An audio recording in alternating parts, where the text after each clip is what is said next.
शहीद करबला जिंदा है, उनका नाम भी जिंदा। दिया जो आपने दुनिया को पैगाम, वो पैगाम भी जिंदा। કાજલ બુલેટિનમાં આપનું સ્વાગત છે। પૈગંબર હઝરત મોહમ્મદ સલ્લલ્લાહુ અલૈહિ વસલ્લમના નવાસા હઝરત ઇમામ હુસૈન રઝિયલ્લાહુ અન્હુ અને તેમના સાથીઓ સન 61માં અસત્ય અને સત્યની લડાઈમાં પોતાના પરિવારજનો સાથે કરબલાના મેદાનમાં શહીદી વહોરી લીધી હતી અને તેઓની યાદમાં દર વર્ષે મુહર્રમ શરીફમાં તહેવારનો પર્વ મનાવવામાં આવી રહ્યો છે। આપ જે દ્રશ્યો જોઈ રહ્યા છો તે વડોદરા શહેરના માંડવી ખાતેના દ્રશ્યો છે। અહીં મોટી સંખ્યામાં તાજિયાઓ સરસિયા તળાવ તરફ વિસર્જન માટે જઈ રહ્યા છે। અંતે ઉલ્લેખનીય છે કે આ તાજિયા વિસર્જન દરમિયાન ત્યાંથી એક જનાજો પસાર થતાં ગમગીન ભર્યા દ્રશ્યો સર્જાયા હતા। રિપોર્ટ સાદિક કાજલવાલા।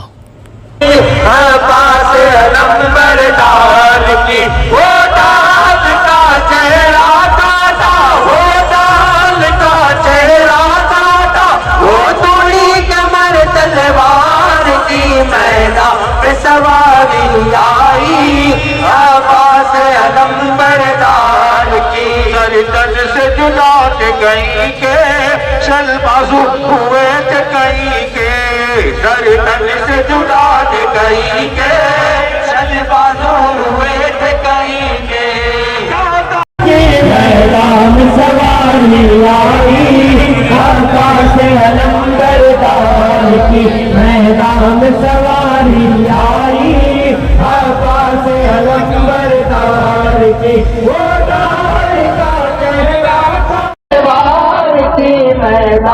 सवारी आई आकाश अलंबरदार की लारब वो अपने दर में नाज़ा है शुजात जिन पर लारब वो अपने दर में नाज़ा है शुजात जिन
शहीद करबला जिंदा है, उनका नाम भी जिंदा। और दिया जो आपने दुनिया को वो पैगाम भी जिंदा। और फर्ज है उल्फते खानदान नबी, है ये कुरान का फैसला। देखिए पैगंबर मोहम्मद साहेबना दोहित्र सरकार इमाम हुसैन અને તેમના કુટુંબીજનોએ સન 61 હિજરીની અંદર કરબલાના તપતા મેદાનની અંદર સત્ય અને અસત્યની લડાઈ માટે પોતાના આખા કુટુંબને કુરબાન કરી દીધું। એની જ યાદ રાખવા માટે દર વર્ષે પૂરા આલમે ઇસ્લામની અંદર મુહર્રમનું પર્વ મનાવવામાં આવે છે।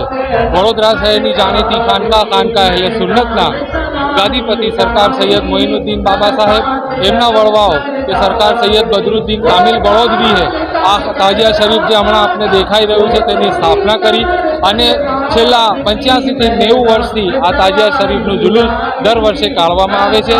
આ પ્રથાને હુજુર અઝીમે મિલ્લતે ચાલુ રાખી અને અત્યારે સાહેબ સજ્જાદા એટલે કે ગાદીપતિ સરકાર મોઇનુદ્દીન બાબા સાહેબ પણ આ જ પ્રથાને અકબંધ રાખી રહ્યા છે।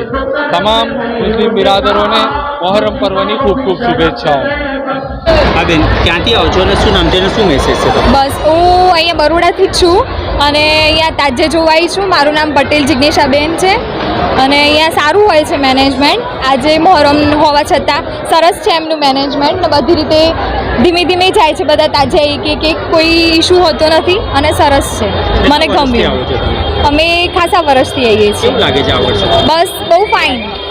ગમ્યું મને કે સારું છે બધું. અને તાજિયા કેવા લાગે બધા? તાજિયા બી બહુ ફાઇન છે, એકથી એક છે, સજાએ બી બહુ મસ્ત છે, બહુ ફાઇન છે.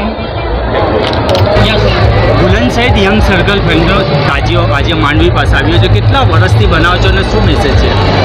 કેટલા વર્ષથી કહેવા જઈએ તો જેટલા વર્ષોથી અમારા બાપ દાદાઓ બેસાડે છે, લગભગ તો 50-55 વર્ષની ઉંમરથી તો અમને ખબર છે. અત્યાર સુધી અમારા બુઝુર્ગોએ કીધું છે એ પ્રમાણે અમે લોકો બેસાડીએ છીએ. ને જે રીતે અમે લોકો બેસાડીએ છીએ દર વખતની જેમ જે અમારા રીતિ રિવાજ હોય છે એ જ રીતે આજે ઇમામ હુસૈનનો તાજિયો અમારે ચોથા ચાંદે બેસાડ્યો હતો. 9મા ચાંદે કતલની રાત્રે પણ જે રૂટ હતો એ રૂટ પ્રમાણે નીકાળ્યો અને આજે 10મો ચાંદ છે. અત્યારે અમે માંડવી પાસે પહોંચ્યા છે. ખૂબ જ સાથ સહકારથી ઘણા ધર્મના લોકો અહીંયા બાજુ અમારે ત્યાં તાજા ઉપર મન્નત ઉતારવા આવેલા હતા અને કેટલા લોકોની મન્નત પૂરી થાય છે. જે લોકોની થાય છે, જેનો અકીદો છે એ લોકો આવે છે અને મન્નત પૂરી થાય છે. તો દર વર્ષે નારિયેલ, અગરબત્તી, ફૂલ કે જે તે બાધા હોય છે એ બધું ચડાવવા અહીંયા બાજુ અમારા તાજા ઉપર આવે. બુલંદ સહિત કયા વિસ્તારમાં લાગે છે? બુલંદ શહીદ માંડવી જમનાભાઈ હોસ્પિટલની પાછળ ડોસુમિયાના ખાંચાની અંદર બુલંદ શહીદ ચોક, બુલંદ શહીદ દરગાહ આવેલ છે. ત્યાં બાજુ મેદાનની પાસે અમે લોકો તાજે બેસાડીએ છીએ. પોલીસ પ્રશાસનનો સાથ સહકાર કેવો રહ્યો? પોલીસ પ્રશાસનનો સાથ સહકાર દરેક રીતે અમને મળ્યો છે. કોઈ પ્રકારની અંદર અમારી જોડે કોઈ ભેદભાવ પણ કોઈ ખાલી જગ્યા એવી નથી કે તે બાજુ પોલીસ પ્રશાસન અમારી જગ્યા પૂરી નહીં હોય. દરેક જગ્યાએ પોલીસ પ્રશાસન અમારી જોડે ઊભેલો છે ખડે પગે અને અમને એવી આશા છે કે અત્યાર સુધી તો 50% જેવું તો તાજિયા વિસર્જન પૂર્ણ થયેલ છે. અને જેટલું ઘણું બાકી છે એ પણ શાંતિપૂર્ણ રીતે પૂર્ણ થાય એવી અમારી પૂરેપૂરું અમને આશા છે કે પોલીસ પ્રશાસન કોઈ અનિચ્છનીય ઘટના બનવા નહીં દે. શું નામ છે આપનું? શેખ મોહમ્મદ મોઇન અકબર.